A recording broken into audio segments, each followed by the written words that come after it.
Every time you turn on your trusty air fryer or reheat last night's leftovers in the microwave, you're using thermal radiation. Thermal radiation does more than just keep us fed, though. It also keeps us warm.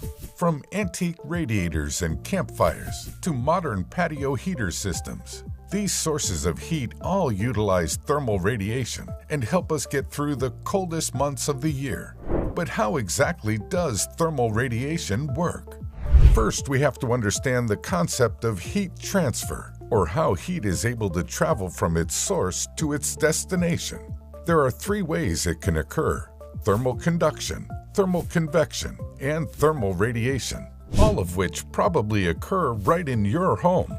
For thermal conduction, two objects must make direct contact for heat transfer to occur. The simplest example of this is boiling water in a kettle. The heat source, the flame coming from a stovetop, gradually heats up the kettle. Because the kettle is in direct contact with the water inside, heat is transferred from the surface of the kettle to the water. Eventually, it comes to a boil. So how does heat spread throughout the water? Thermal convection. This method of heat transfer requires fluids such as water or air to conduct heat. In our kettle, hot water molecules move faster and rise above the more dense cold water molecules. The constant sinking and rising of the water molecules creates a current. Once all the water molecules inside reach a high enough median temperature, they form water vapor which floats to the surface as bubbles and then into the air. Thermal radiation requires neither of these conditions to conduct heat transfer. As its name suggests, it is a form of radiation.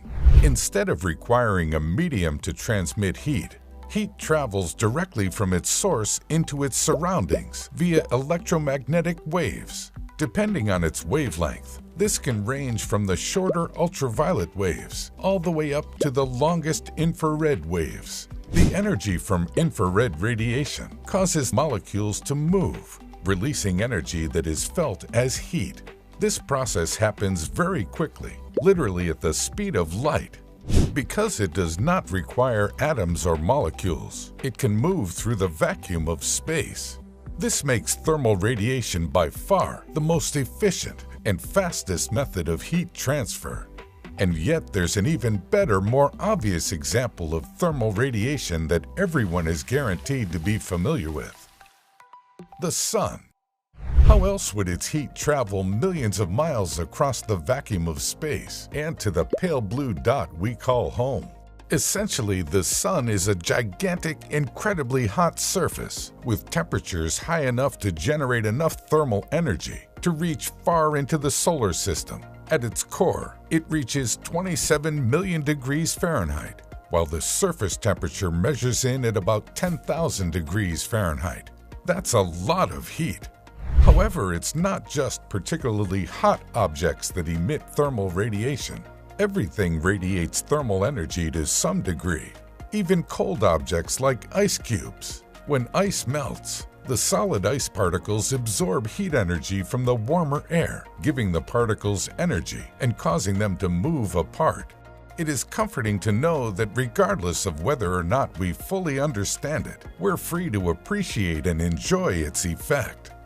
After all, it doesn't take a PhD to enjoy a cozy evening by a roaring fire